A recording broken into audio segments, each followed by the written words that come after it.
മുള്ളൂർക്കരയിലെ ഗൃഹോപകരണ വ്യാപാര രംഗത്ത് വിശ്വാസ്യതയുടെ ഗ്യാരണ്ടിയുമായി KH home centre and gift palace. ഒരു വീട്ടിലേക്ക് ആവശ്യമായ എല്ലാ സാധന സാമഗ്രികൾക്കും KH home centre and gift palace, main road, Mullurkara. Phone 9955540953. വിവിധ ആവശ്യങ്ങൾ ഉന്നയിച്ച് റേഷൻ വ്യാപാരി സംയുക്ത സമരസമിതി വടക്കാഞ്ചേരി തലപ്പള്ളി താലൂക്ക് ഓഫീസിന് മുന്നിൽ ധർണ നടത്തി. സംയുക്ത സമരസമിതി കൺവീനർ K. സേതുമാധവൻ ഉദ്ഘാടനം ചെയ്തു. ജനുവരി 27 മുതൽ റേഷൻ വ്യാപാരികൾ കടകൾ അടച്ചിട്ട് അനിശ്ചിതകാല സമരം പ്രഖ്യാപിച്ചതിന്റെ ഭാഗമായാണ് റേഷൻ വ്യാപാരി സംയുക്ത സമരസമിതി തലപ്പള്ളി താലൂക്ക് കമ്മിറ്റിയുടെ നേതൃത്വത്തിൽ തലപ്പള്ളി താലൂക്ക് ഓഫീസിന് മുന്നിൽ പ്രതിഷേധ ധർണ സംഘടിപ്പിച്ചത്.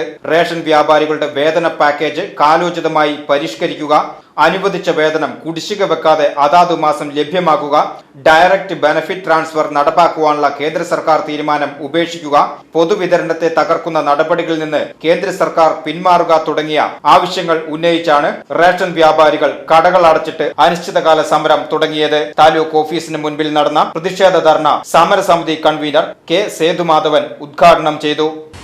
ഭക്ഷ്യമന്ത്രിയുടെ ചർച്ചയിലുണ്ടായ അനുഭവങ്ങൾ നിങ്ങൾക്ക് മനസ്സിലായിട്ടുണ്ടല്ലോ. നമ്മളും നേതാക്കന്മാർ വരെ തെറ്റിദ്ധരിക്കപ്പെട്ടിരുന്നു.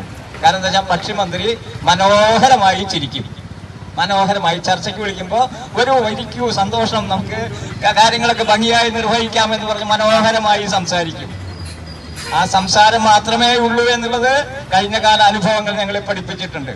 7 കൊല്ലക്കാലമായി നിരന്തരമായിട്ട് ഈ സർക്കാരിന്റെ മുന്നിൽ ഉന്നയിക്കുന്ന ആവശ്യങ്ങൾ ഒന്നൊന്നായി പരിഗണിക്കാമെന്ന് പറയുകയല്ലാതെ ഒന്നും ചെയ്യില്ല എന്നുള്ളത് ഞങ്ങളോട് കഴിഞ്ഞ 20-ാം തീയതിയാണ് പറഞ്ഞത്. ഈ മാസം 20-ാം തീയതി ഞങ്ങളോട് പറഞ്ഞു, ഒരു നയാ പൈസ കിട്ടുമെന്ന് നിങ്ങൾ പ്രതീക്ഷിക്കരുത്, തരാൻ പറ്റില്ല എന്ന് പറഞ്ഞു. സാമ്പത്തിക ബുദ്ധിമുട്ടുകളാണെന്നാണ് പറഞ്ഞത്. അപ്പൊ ശരി, സാമ്പത്തിക ബുദ്ധിമുട്ടാണെന്ന് ഞങ്ങൾ പരിശോധിച്ചു. ഇന്നലെ പറഞ്ഞത് എന്താണ്? എത്ര പണം ചെലവാക്കിയാലും ഞങ്ങൾ ഈ സമരത്തിനെ പൊളിപ്പിക്കും എന്ന് പറഞ്ഞുകൊണ്ടുള്ള പ്രസ്താവന ഇറക്കിയിരിക്കുകയാണ്. ബദൽ സംവിധാനം ഏർപ്പെടുത്തിക്കൊണ്ട് റേഷൻ വിതരണം പുനഃസ്ഥാപിക്കുമെന്നാണ് പറഞ്ഞിരിക്കുന്നത്. ബദൽ സംവിധാനത്തിന്റെ കാര്യം നിങ്ങളൊന്ന് ആലോചിച്ച് നോക്ക്. തിരുവനന്തപുരത്ത് ബദൽ സംവിധാനത്തിന്റെ ഭാഗമായി ഒരു റേഷൻ കട സർക്കാർ സപ്ലൈകോന്റെ ആഭിമുഖ്യത്തിൽ നടത്തുന്നുണ്ട്.